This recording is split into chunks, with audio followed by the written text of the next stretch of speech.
Hey everyone, Will Hankey here. How are you today? Hope you're doing well. Welcome to the Navigate the Rapids broadcast, your weekly online marketing help broadcast for business owners.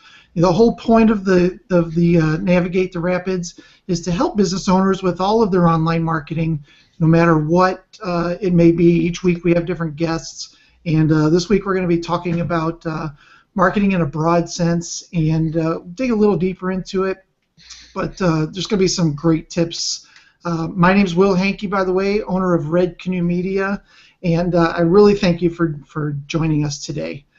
Today's October 10th, 2014, and my guest today is Steve Smart. He's a marketing consultant who's passionate about helping business owners and organizational leaders succeed. He says he's an introvert, but he has addressed audiences from 15 to 15,000 and has been seen on YouTube over 1 million times. He claims to be a homebody, but is no stranger to foreign places. He rolled off the assembly line in Detroit. That's kind of cool. Grew up in St. Louis, and his travels have taken him to places as far as the slums of Haiti, the mountains of Peru, and the headhunters of the Philippines. We'll have to talk about that for sure. He's honestly not sure which is more interesting, his chance encounter with Meg Ryan or the lady that had 4 thumbs. 4 thumbs, okay. Yeah. Please welcome Steve Smart, the marketing guy. Steve Smart. Will, all of that is true. I really did meet a lady with 4 thumbs one time in the Philippines. Oh, that's crazy. Yeah. You know, and I don't want to get too far off into that, but I'd never seen anything quite like that before. You know, she had, with each thumb, she had one that kind of split off about halfway up, and so there was, you know, kind of a second thumb, and each had its own, you know, thumbnail.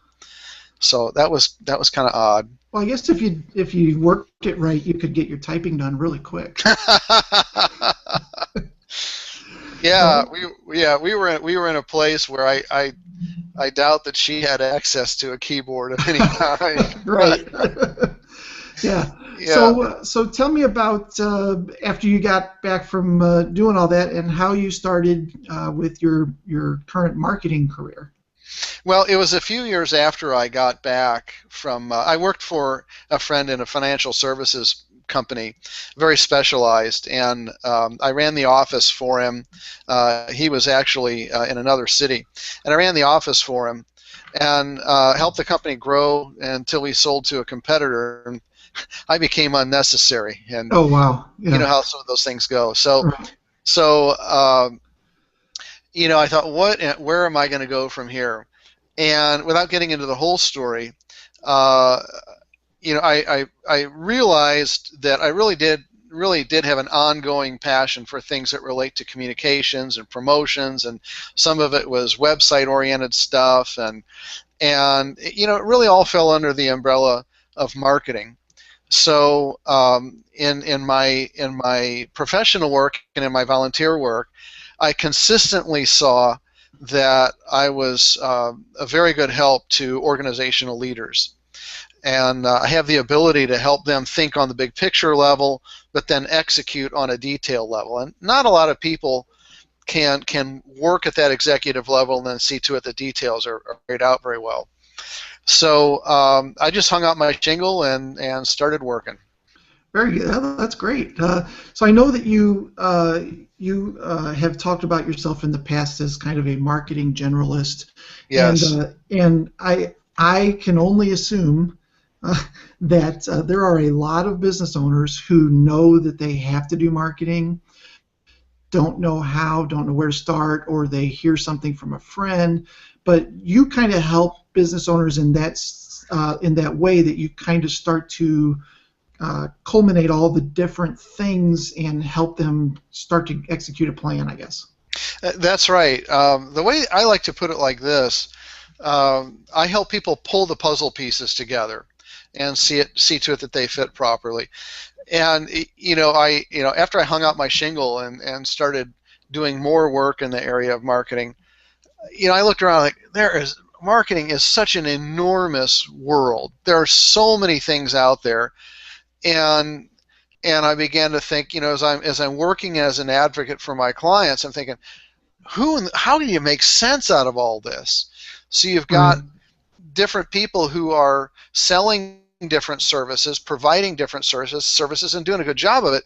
But how do you make sense out of all of it, and how do you figure out how all the pieces fit together? And so I started a quest to answer those questions for myself. And that's what I like to do with small business owners, is help them with principles and tools to make sense out of all this and make better decisions, and kill their chaos, so to speak. Right. Yeah, and we've talked about that in the past. What do you actually mean by kind of killing the marketing chaos? Well, chaos shows up in a lot of different places in life and business. Uh, it can show up in simple ways in operations. For example, you may not know this, but I worked in a machine shop after I graduated high school. So I remember. Do you know? So I'll take a little side journey just to make this a little bit. Do you remember the swing away can openers? No, It not was a brand familiar. of can opener that was made here in St. Louis, and one of the machines that I ran made those can opener cutters. It's just that little sharp lid, that sharp thing that cuts the lid off Right. the can.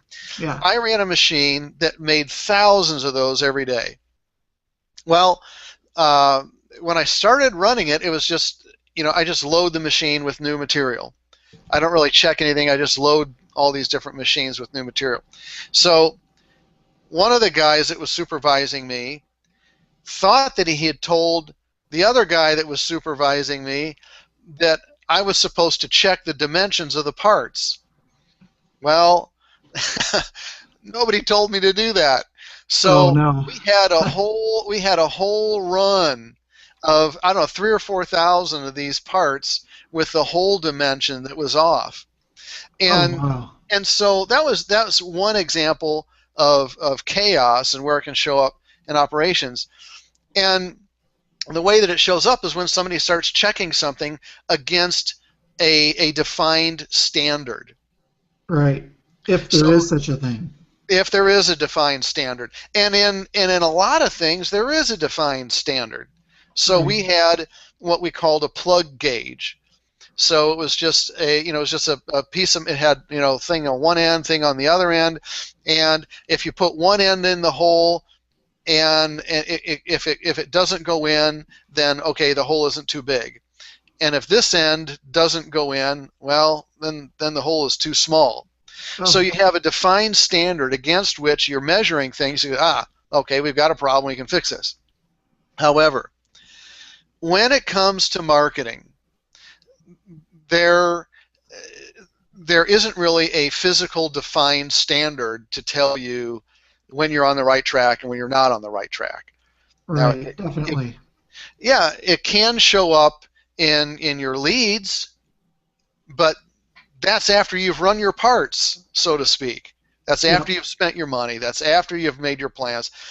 So I began to think about, all right, so how do I build a framework to help people, for example, make good decisions about their marketing efforts? People just, you probably know as well as I do, people like to shoot from the hip in small business. Oh, definitely. Yeah, and like I said earlier, they may have heard of this way that works well for one of their friends or at a Yep, chamber meeting or something, and they yep. think, "Oh man, we better start doing that." But they don't educate themselves. They just shoot from the hip and try it. That's right. That's right. And when you think about shooting from the hip, you see the guy on TV, the cowboy, out in the Wild West, and he's got 6 beer bottles lined up on a board out there in the field somewhere, and he, pulls his gun from his holster and bam, bam, bam, bam, bam, bam. He shoots all those beer bottles. Who Yeah. can do that? Nobody can do that. You can't do that.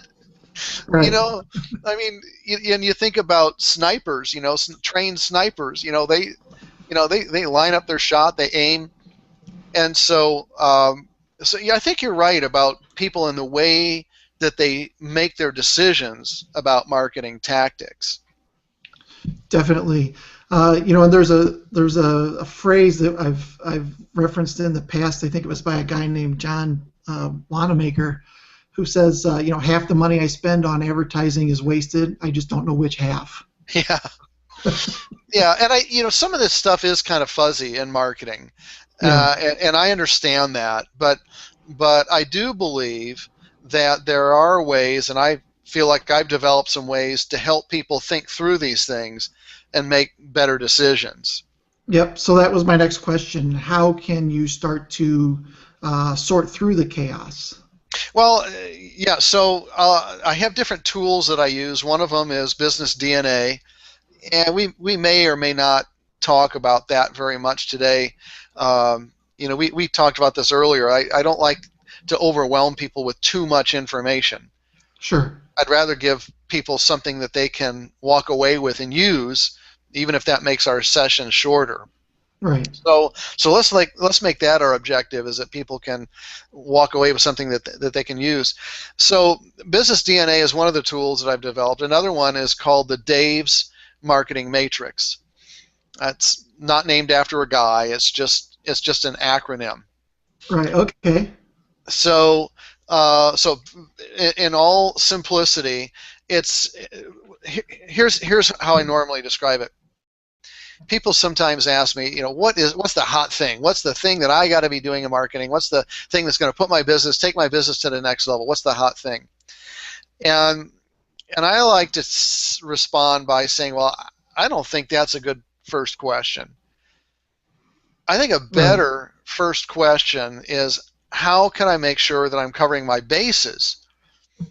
And what are the different things that I need to be doing? Let's kind of step back. And so when somebody says, what's the one thing? I don't think that's a good question. Part of it, that violates one of my core guiding principles, and that is, there is no magic pill. There's no single tactic. There's no group of tactics that will universally work for all businesses all the time. Absolutely. Yeah. Yeah. So I think the better question is, well, what are the different bases that I need to cover? So I divided up like this. I came up with that D.A.V.E.S marketing matrix, and how I came up with that, I have no idea. I think it just occurred to me one day. Nice. So I'll walk you through that acronym, and then we can discuss each one separately. So Okay. D stands for discovery, A stands for awareness, V stands for validation, E stands for engagement, and S stands for satisfaction. So if you like, I can go through those one by one. Absolutely. Yeah. Let's start with the D. Okay. D, discovery. So, it's not rocket science that one way or another you have to find ways to help people find out about you for the first time. Right. But it's not just finding out about you, it's also being relevant when people find out about you. So people have to know pretty quickly why you matter and what makes you different and better and more attractive than your competitor. Did you have a comment about that? Yeah, no, I agree. Back when SEO was in its very infancy, you could keyword stuff pretty much any words into your website and start to rank for them. And we would put things like beers or something like that, and we could get a lot of traffic from that, but it wasn't relevant. So, so what's the point? I mean, it was fun to do, but there was no point behind it. So, getting the traffic that matters is definitely important. Exactly, and whether it's web traffic or phone traffic, or however it is that you do business, if I'm a car dealer who handles a brand that several other people around town handle, well, what is it that's going to make me different, better, and more attractive? And to go down kind of another trail that's related to this, if you compete on price, then you're probably just going to have thinner margins. Right. And is that what you want? Well, if you compete on value, then you're in better shape. And so if you can figure out what makes you different, better, and more attractive, and what promises you can make and consistently deliver and satisfy people with, well, then you've got something. Yeah. So it's not just about people finding out about you for the first time, but it's also why you matter and being Right. able to communicate that well. Right. So, of course, there's tons of ways under the sun that you can see to it that people discover you for the first time. You talked about SEO, so there's a lot of different ways you can make that happen. But that is a base that you have to cover, Yeah. and you have to devote some of your marketing resources in that direction. So then there's the awareness. Depending on the products that you have, uh, people, when they find out about you, they are not necessarily ready to hit the buy button right away. Especially in a long sales cycle, what's called a high involvement purchase, where a high involvement purchase is one that requires more thought, more consideration, usually is a higher ticket item. So if you compare, say, a candy, with a candy bar, that's not a purchase you have to think about. Although my wife tells me I should think more about my Yeah. candy bar purchases, Yeah. that's a different story. So, with a candy bar is not a high involvement purchase. Maybe a big screen TV is an example of a high involvement purchase. Maybe so you could make a long list of high involvement purchases. So somebody finds out about you. Well, how do you build and maintain awareness? So if they're not, ready to hit the buy button, then you have to cover another base, and that base is building and maintaining awareness. So somebody finds out about you for the first time. If you don't build and maintain awareness, they're going to forget about you. Yes. So that's the A. Okay. And some ways of doing that would include a newsletter, for That's instance. the example I like to give. Yeah, Yeah. Yeah, yeah. just something that just keeps you in front of them on a regular basis, has some good content, so it's not just an ad. Hmm. It's actually solves some things that maybe they didn't know they should solve, or it addresses a specific part of their industry or something like that. That's right. And Yeah, I also like to say this, that with the awareness, you build and maintain awareness, and you also can tell the rest of your story. that's true. Yeah, even So, in little bits. Yeah, mhm. So people can say, okay, well, they make widgets. Okay, they're a widget maker, but maybe there's a lot more to it than that. Maybe it's how they're packaged, maybe how it's delivered, maybe how you buy them, maybe how you pay for them. And there's just so many different aspects of marketing, and maybe there's some special feature about the widget, and why is it that way? And people can't necessarily pick that up from that ad, that online ad, that however you're advertising, from that first point of awareness, from that first point of discovery. They don't necessarily know the whole story.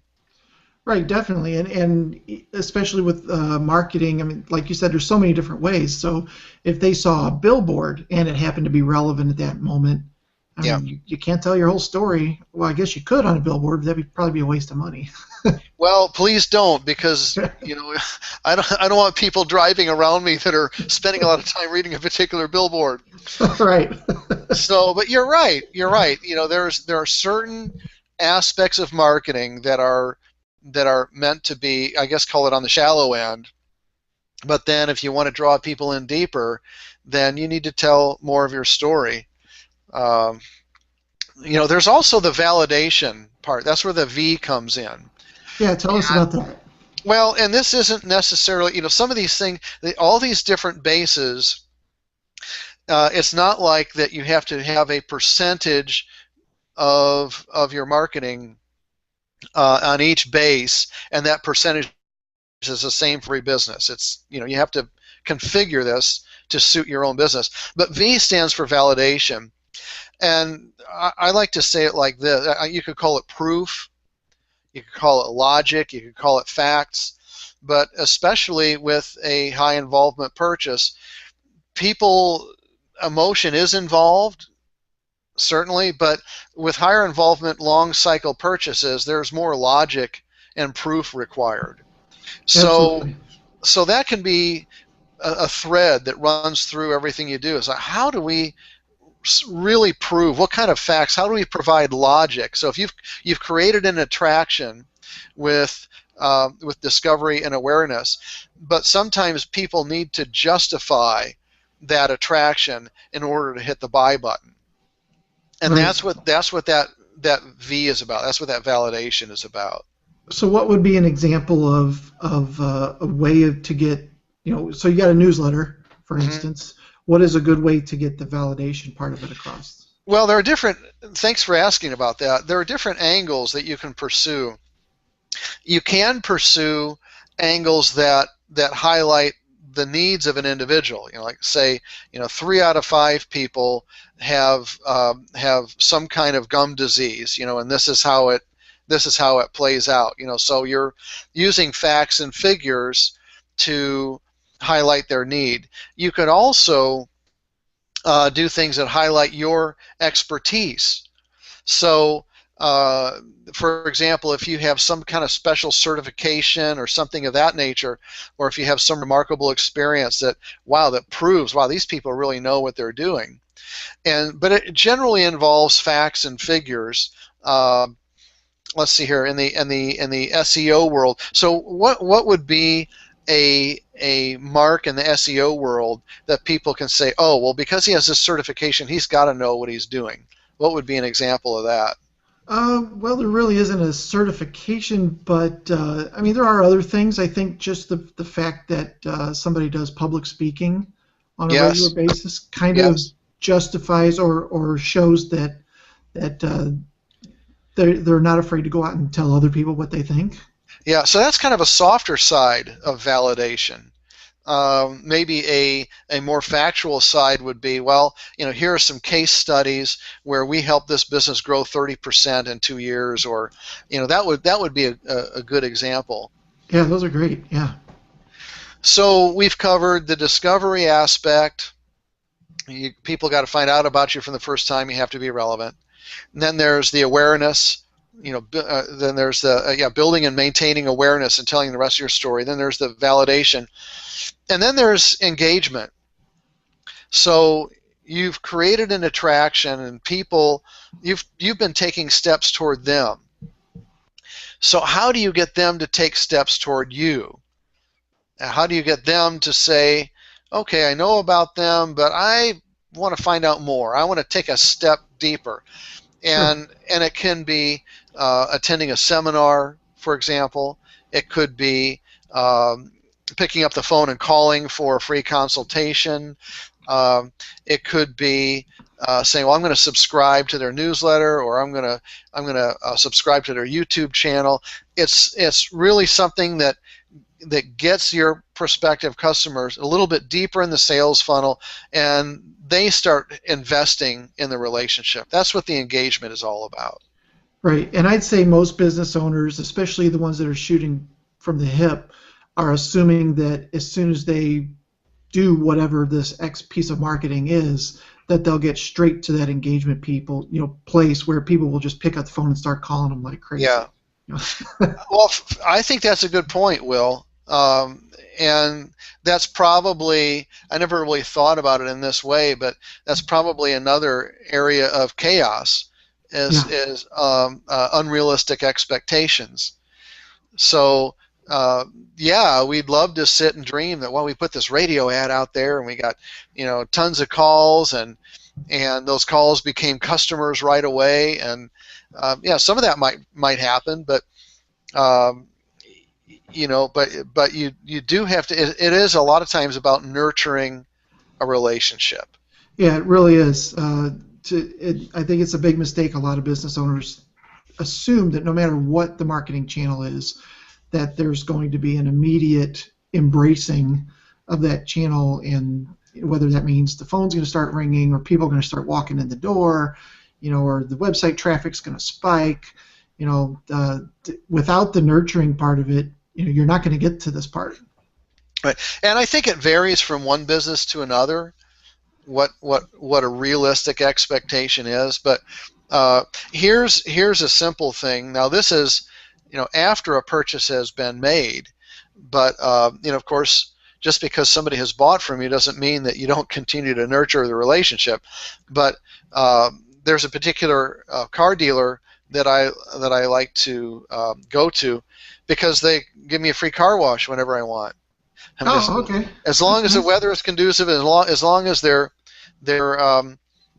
car wash is functional, I can go. I don't have to have an oil change or anything. I just go get my car washed.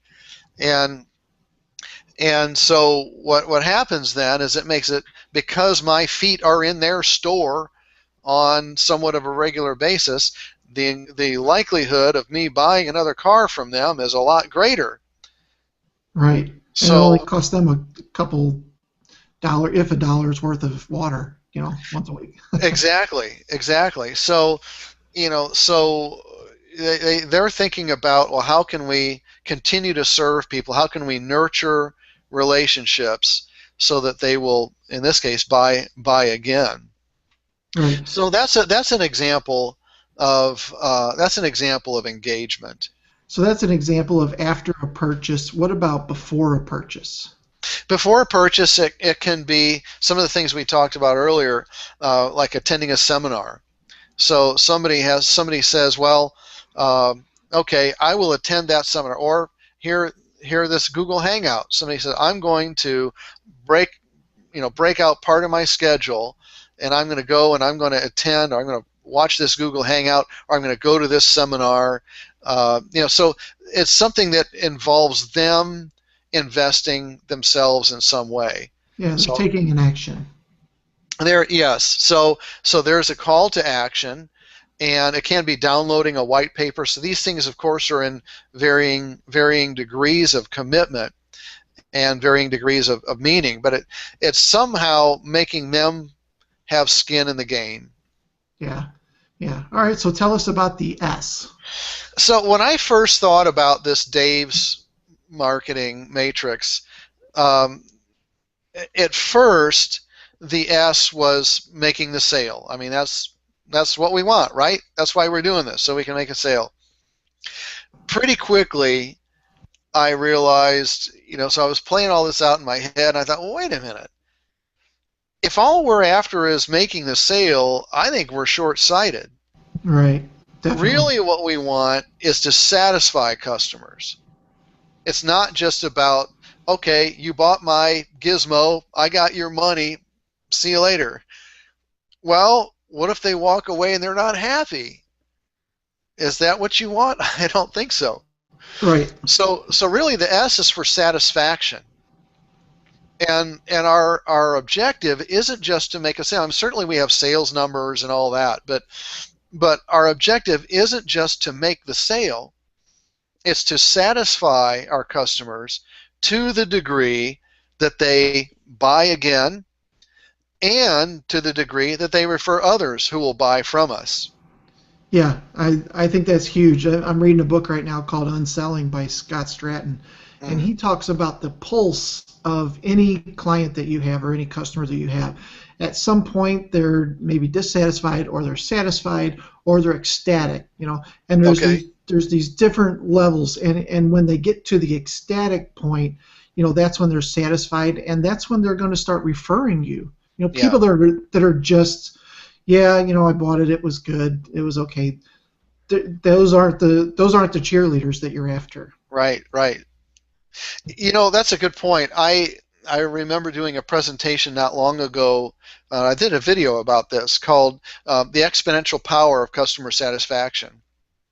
So, if you have, uh, if you have X amount of money that you're investing in marketing, and you get, just say, I'll just pull a number, 500 purchases from that investment. Well, okay, if people buy from you one time, and okay, so those 500 purchases are worth X amount to you, and you've spent X amount in money in marketing, so that's how much your ROI is in marketing. Right. However, If you can satisfy people to the degree that they return to you and buy again, well, then you look at your ROI and it's a lot higher. Yeah. You don't have to reach new people. You don't have to develop new markets. You're getting the same people. So then that your ROI is going up. It's on an upward curve.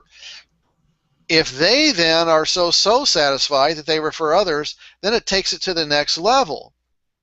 So your ROI increases wonderfully when people are highly satisfied. So it's not just about making the sale. It's about satisfying people to a high degree and paying attention to their level of satisfaction. Right. So that becomes a marketing objective. So that becomes one of the bases you have to cover. And so that's where you're building cross-functional teams with customer service and delivery or whatever aspects of business you have. Those other pieces of your business have to understand that they are part of the marketing. That's Yeah. part of marketing your product, is taking it to market and satisfying people. Right. Definitely. I heard once that the easiest client to get is the one you already have. You know? Exactly. Exactly. Of course, you don't want to, through attrition you'll lose some, but Sure. uh, but of course, yeah, that's exactly right. If you're satisfying them, then find ways to satisfy them again and again and again. Yeah. So what you do, Steve, is you help business owners get all of these pieces together in one place, I guess. That's right. That's right. Because they have to harmonize. Yeah. Well, that's and where I was leading with that is it possible just to pick out the A and the S and make it and it'll work? I don't think so. Yeah. Well, I'll say this: there are people who can succeed by mistake, and more power to them. I think that's great. However, if you have a choice between being intentional and just being haphazard, my system of belief tells me that being intentional trumps being haphazard all the time. Absolutely, and I totally agree with it. I think having all of these pieces in the right place and in one place, is well worth it. So Yeah. the other thing you mentioned was the business DNA. Do you mind if we talk a little bit about that? Well, here's what I'd like to do. I don't know if I talked with you about this before. There's another piece to this D.A.V.E.S.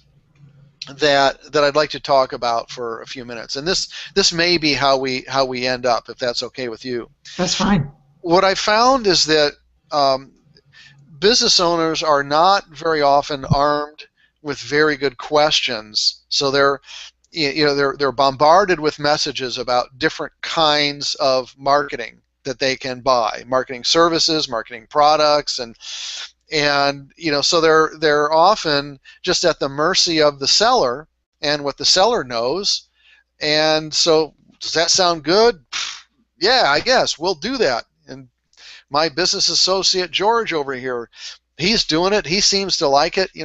So what I've done is I've developed a list of questions. 7. You can add more, but there are actually 8 key questions that I like to encourage people to ask when they're considering different marketing tactics. And if you're game, I can work through those 8 questions. Yeah, let's knock them out. Sounds Okay. great.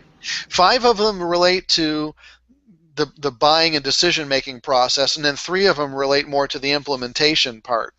But so the first question is, who will be our expert advisor? Okay.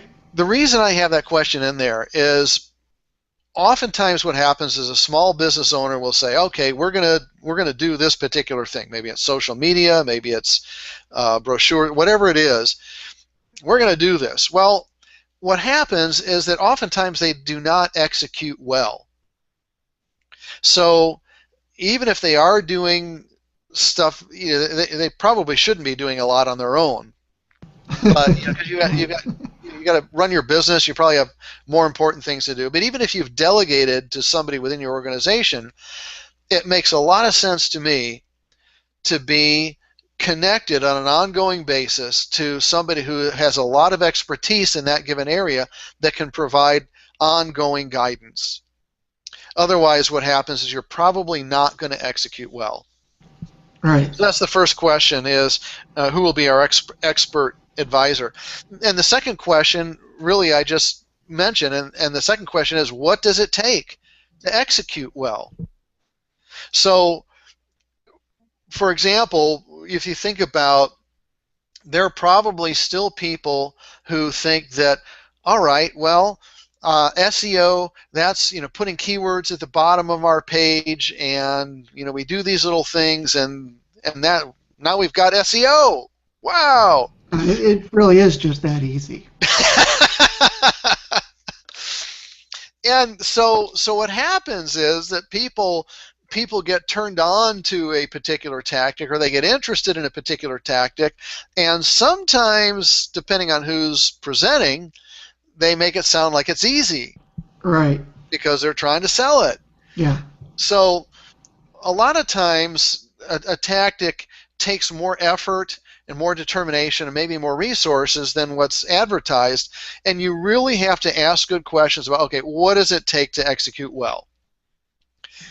Content marketing, for example, okay, yeah, all you got to do is write articles, and the more articles you write, the better off you are, and yeah, that's part of the truth, but who's going to write those articles, and how is that going to get done? And so it sounds easy, and then you get started, and next thing you know, you're scratching your head. I don't know what to write about. Phooey, I'm out here. So that's the next question, is what does it take to execute well? The third one is, what other elements are important? And I can elaborate on this by describing, that there was a series of videos that I did for a client, and just got a ton of views. So there's one particular video that I did. It's had about 500,000 views. We've in the total views of all the videos was over 1 million, and it did a great job of directing a lot of traffic, a lot of good, solid traffic to the website. So there were a lot of pages viewed, a lot of time on page. However, good traffic doesn't necessarily automatically become sales. Right. So we had that piece of the puzzle, but there was another piece of the puzzle that was very important, and that was what? You can tell me. No, go ahead. Conversion optimization. Yeah. So you can be doing one thing well, but sometimes you need another piece of the puzzle, a complementary piece of the puzzle, if you're going to get the end result that you're looking for. So you have to answer that question: what other pieces are important, and then allocate your resources accordingly. Yeah.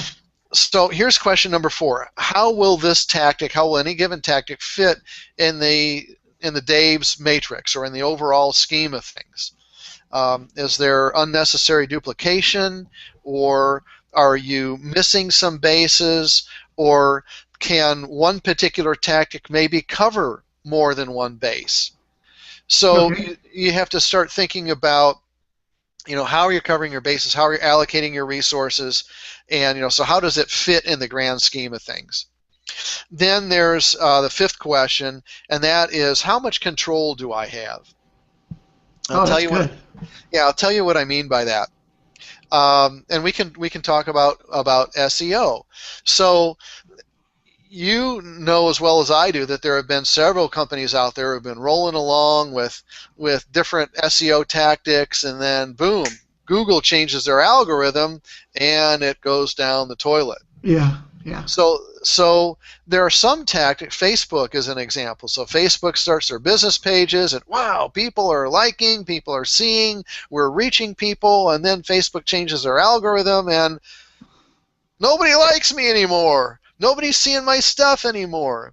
Right. So there are some marketing tactics that are fluid, and so you have to understand, when you commit to a particular tactic, how stable is it? So so you may have to allocate your marketing resources in ways that allow you to prepare for instability in a particular tactic. Does that make sense?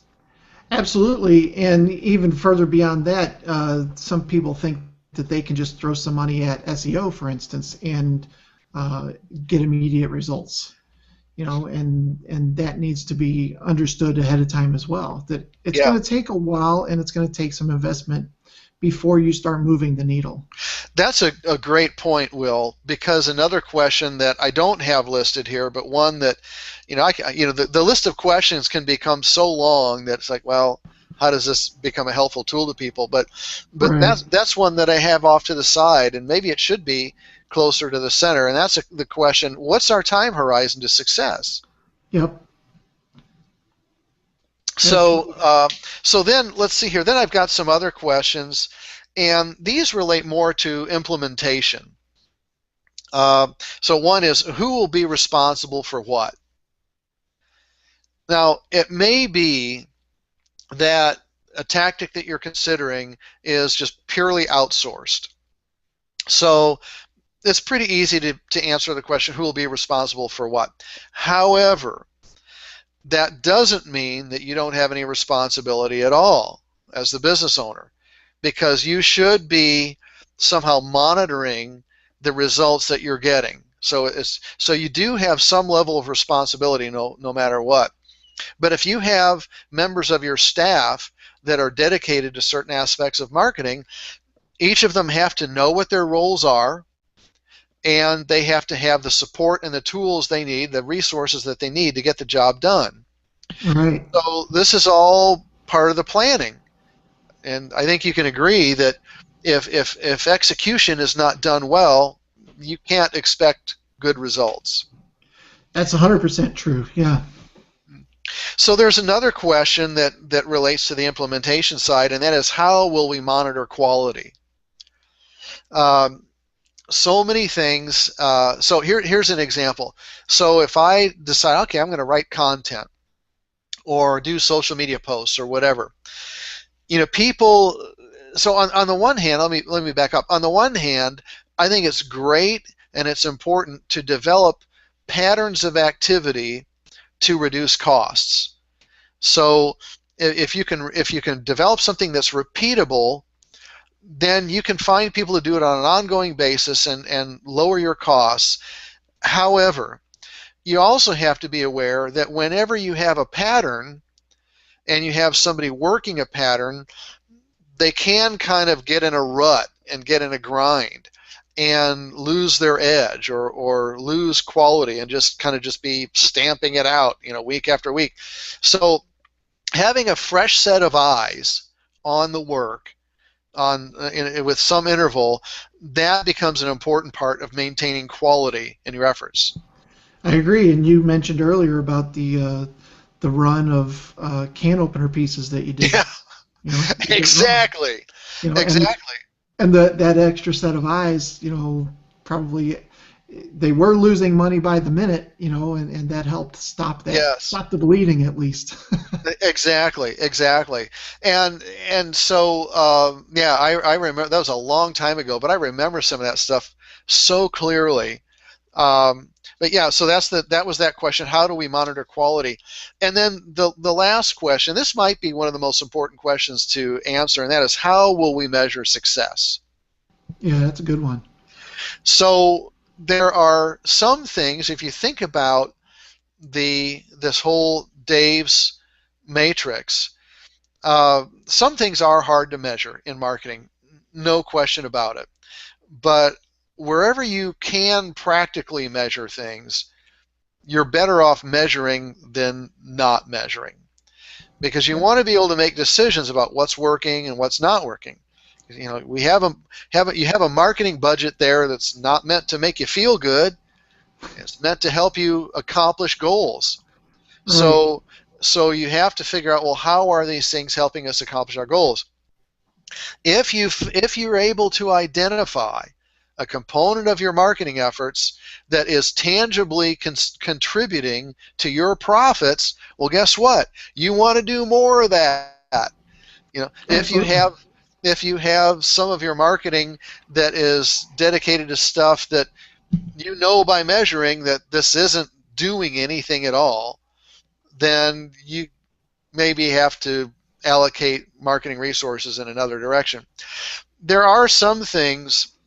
I was having a conversation with a client recently about our email marketing, and I was like, boy, are we really getting very many results from this? And he made a comment that I thought was very interesting. He said, well, some of the people that we're communicating with through our email marketing, some of them, they're not necessarily yet coming in for business. They're not hitting the buy. They're not ready to hit the buy button yet. However, they do know people, and they are referring people who are coming in and hitting the buy button.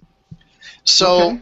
so it's not just about looking at numbers. It's also understanding nuances and the interplay between different aspects, and wherever you can put your finger on the pulse of what's happening and why people are coming to you, you're in better shape when you measure things. Yeah, that's a great point there. That you, even though maybe they haven't hit the buy button, that they're still sending other people that are further along that cycle. That's right. That's right. And it kind of goes back to the awareness thing you were talking about earlier, because you were consistently in front of them, that they even thought of referring you in the first place. Exactly. That's exactly right. If the person might not even be looking for a referral. They might be saying, well, I had this problem, or this is something that's going on, and they say, oh, I just read something about that the other day. Got this email, and they were talking about this, and call these guys. I think they can help you. Yeah, yeah. So it may not even be as blatant as I'm looking for a referral. Who knows somebody who can do X? It may happen in an entirely different way, and that's where things get fuzzy and hard to measure. But because you're covering that base of awareness, Right. there are things happening that you didn't even necessarily intend to happen. Yeah, absolutely. Well, Steve, this has been a ton of great information. What is the best way for someone to get a hold of you to maybe just start talking about the D.A.V.E.S process, or just speak with you about it? Two things. They can call me if they want.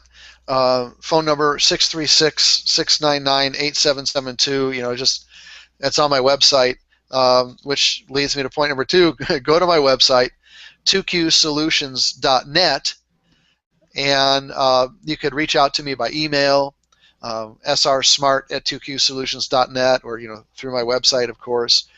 And I'd be happy to have a conversation. The work that I typically do starts with a very non-threatening conversation. I don't like sales processes that are hard and in your face. I don't like people doing that to me, so I don't do that to other people. That's But awesome. generally, the work that I do starts with a few very simple conversations. That's terrific. I mean, it's a lot easier to help people when they know you're not threatening them. Well, and honestly, I prefer to. I don't come to the table assuming that I can help them or that I am the guy to help them. I want to understand first. I want to Yeah. understand what they want to accomplish with their business, and really look at it. Can I help them? And if I did, what would that look like? And so that's pretty Right. non-threatening. Yeah. Well, Steve, I really appreciate you jumping on the broadcast today, and man, you've dropped down some great pieces of information for us. Will, what a pleasure as always. Not just to talk with you, but to be part of your tribe is a great privilege. I appreciate it. My name again is Will Hankey. This is the Navigate the Rapids broadcast. Thanks a lot for joining us today, and we'll see you next week.